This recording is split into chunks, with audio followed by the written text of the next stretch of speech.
Okey, selepas kita dah buat space inventory, kita dah dapatkan percentage of space, maka step yang seterusnya kita akan buat dia dalam bentuk matrix chart, bubble diagram, space zoning dan sebagainya. Okay. Video ini saya akan terangkan tentang step-step yang perlu diambil. Okey, ini adalah matrix chart. Kalau tadi kita dah buat dia punya percentage of space, dan di dalam sini sebenarnya kalau kita dah buat inventory tadi, inventory tu kita cuba nak tengok dia punya relationship di antara setiap satu ruang. Okey. Kita perlu ingat kat sini bila kita buat matrix chart di kawasan petak ini dibahagikan kepada berapa ruang yang kita ada. Okey, macam kita kat sini entrance lobby. Ada setengah-setengah dia letak entrance kat sini. Entrance tu maksudnya pintu. Pintu dia tidak mengambil ruang. Okey, pintu hanya satu elemen. Jadi tidak perlu letak kat sini ya. Dia entrance lobby tu kan. Entrance lobby barulah kita letak kat sini. Okey, entrance lobby, living, pantry, toilet, sleeping dan working area. Pada peringkat awal kita boleh letak susunan ruang-ruang ni ikut yang mana sahaja dulu, tidak kisah. Itu yang pertama. Okey, selepas pada tu kita tengok, barulah kita fikir di sebelah sini, okey. Sebelah sini, sebelah yang berbentuk tajam ni. Okey. Okey, kita senaraikan sini. So kat sini kita bahagikan dia kepada 3. Okey, kalau tengok sini dia ada near, okay, ada yang letak itu close, ada yang letak macam-macam, tak kisah namanya kat sini. Itu yang kedua, intermediate ataupun not too far, dan yang last sekali itu far. Maksudnya bila bulatannya yang ni kita berlorik kat tengah, ini separuh-separuh dan ini kosong. Itu pembahagian dia. Okey, jadi kat sini mungkin pada peringkat awal kita tengok kat sini entrance lobby pada ruang yang pertama di bawah dia. Okey, entrance lobby, kedudukan dia macam tu. Okey. Oh, okey, dia dekat dengan living. Betul? Kalau kita nak betul lah. Okay. Kalau tak betul, konon je lah kan. Living ni berada kat sini kita letak. Jadi kita kena adjust dia, bawa pergi di bawah dia. Okay. Entrance lobby. Okay. Itu ruang yang kedua. Kita tak payah tengok yang ni dulu. Okay. Living dengan pantry. Kita living dengan pantry ni dekat, maka di bawah dia. Okay. Living, kalau tadi dekat yang lain pun, kita hitamkan dia juga. Dia mungkin boleh duduk kat bawah ni. Tapi kita kena tengok hubungan di antara ruang-ruang lain juga. Maksudnya pantry dengan toilet, okay? Pantry dengan sleeping, toilet dengan sleeping. Tapi kesimpulannya last sekali sini semua seboleh-bolehnya dia kena close. Kena dekat. Sebabnya apa? Logiknya semua ruang yang ada dalam ni mesti berdekatan dengan satu ruang. Kalau tidak, macam mana tiba-tiba dia ada dalam ruang tu? Dia terpisah. Kes kalau terpisah tu mungkin cerita lain. Tapi dia mesti dekat dengan satu ruang. Okay. Yang ni pula, contoh macam yang ni pantry dengan sleeping. Okay. Dia tak berapa jauh. Tetapi dia tidak jauh. Dia masih ada attach, mungkinnya berselang satu ruang sahaja. Begitulah kita buat. Yang ni far lah. Maksudnya entrance lobby ni dia dekat dengan living saja. Yang lain tu semuanya jauh. Jadi nak masuk tu masuk dekat living. Okay. Yang itulah matrix chart. Okay.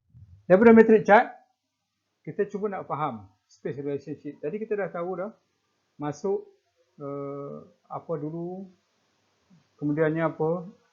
Cuba transfer dia di dalam bentuk bubble. Boleh jadi bubble, boleh jadi square dalam bentuk diagram. Okay. Maksudnya masuk kat sini, entrance, masuk, jumpa entrance lobby ke living. Living ni dekat dengan pantry, dekat toilet, dekat working, dekat dengan sleeping. Okay. Dia macam tu, dekat. Tetapi kalaulah andainya sleeping ni kita nak ada relationship dengan working, maka kita boleh buat satu lagi link dekat sini. Okay. You buatlah, you indicate lah dalam bentuk diagram, maksudnya dia ada kaitan. Kita nak tambah. Okay. Contoh macam working dengan apa toilet ni kita nak ada link juga. Maka kita boleh buat. Dia diagram dia tak kisah macam mana. Yang pentingnya kita nak study space relationship ni. Kena ingat proses-proses design ni bukan presentation. Bukannya benda yang perlu kita nak tunjukkan kepada klien ataupun pada pensyarah. Tetapi dia adalah proses kita berfikir secara sistematik. Cuma dia perlu hantar, kita nak tengok mungkin yang final sahaja. Tapi dalam design proses, sebab semua orang kena hantar dia dalam bentuk butter paper ataupun kena hantar dalam bentuk yang ni, kita nak tengok proses sama ada dia berfikir atau tidak dalam proses dia buat design. Okey, ni kes kalau ada ruang yang berada di mezzanine. Okey, contoh dia macam sleeping area berada kat mezzanine. Okey, attachnya daripada living. Mungkinlah kat sini kita buat dotted line ni represent step yang di atas. Kita boleh namakan kat situ mezzanine untuk pergi sini. So, jadi maksudnya kat sini staircase untuk nak pergi situ dia akan datang daripada living, bukan daripada working, bukan daripada toilet.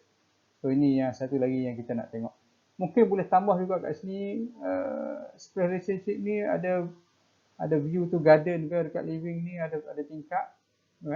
Mungkin kita tak tahu tingkap tapi kita ada view to garden. Dia boleh jadi apa sahaja benda tapi dia view to garden. Okey.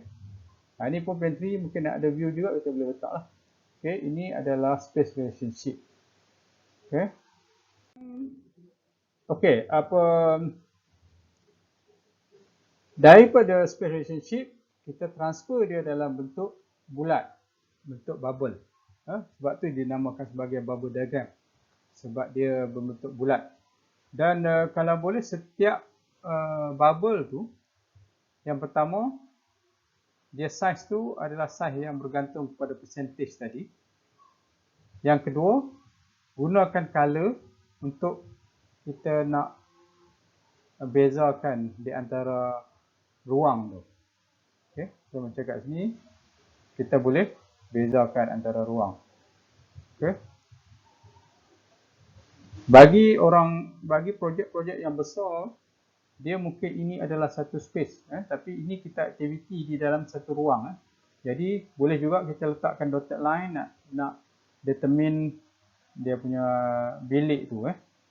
Okey, tengok kat sini, dia ada jarak-jarak yang overlap antara bubble. Okey, maksudnya kalau living dengan sleeping ni dia ada setengah-setengah tu dia ada common activities yang dia share. Okey. Macam ni dia ada common yang dia share. Sama juga di sini ada common share. Sleeping dengan working pun dia ada sikit saja. So pantry dengan working langsung tidak ada. Toilet dengan living dia ada yang common share. Mungkin sinki dan sebagainya. Entrance lobby pun sama. Okey.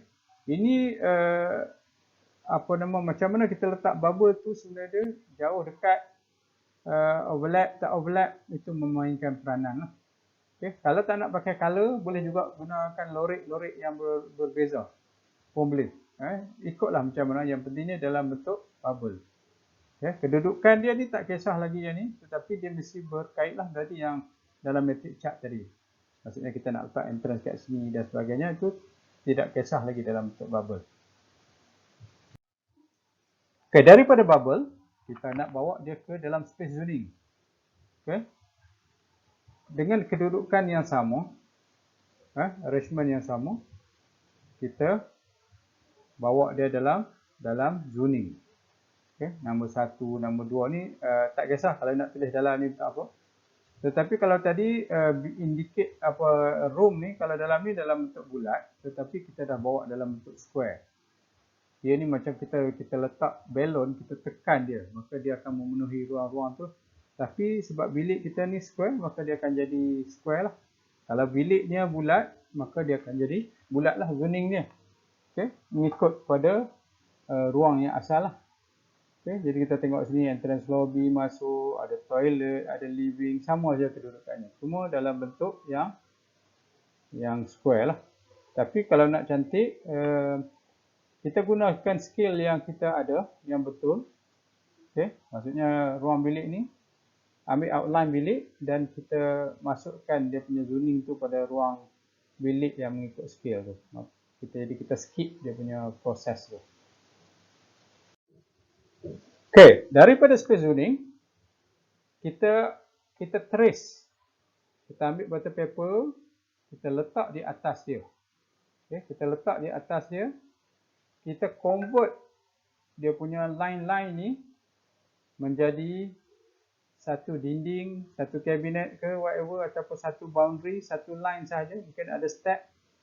Kita convert dia menjadi satu layout yang tanpa furniture. Okay, kita nak tambah tingkap dan sebagainya.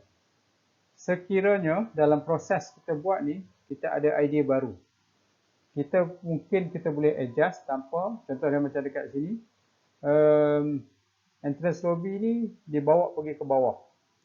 Tidak ada masalah. Sebenarnya proses berfikir kadang-kadang bila sampai satu stage kita baru identify, oh problem kat sini, okay, solutionnya macam ni. Jadi jangan takut untuk kita nak ubah. Tidak ada benda yang salah. Itu hanya proses step-step yang berfikir untuk kita nak siapkannya ni. Maka kita akan siapkan satu layout yang kosong. Macam ni. Okay. Layout plan. Daripada layout yang kosong tadi, kita detailkan lagi. Kita masukkan furniture. Okay, mungkin dia akan berubah nanti, maksudnya katil mungkinlah nanti nampak sempit. Jadi kita boleh adjust, kita boleh tolak ke bawah dan sebagainya, tidak ada masalah. Toilet mungkin kita tolak, itu tak ada masalah. Kita boleh adjust, okay? Flooring kita boleh letak dahulu ataupun kemudian, tidak ada masalah.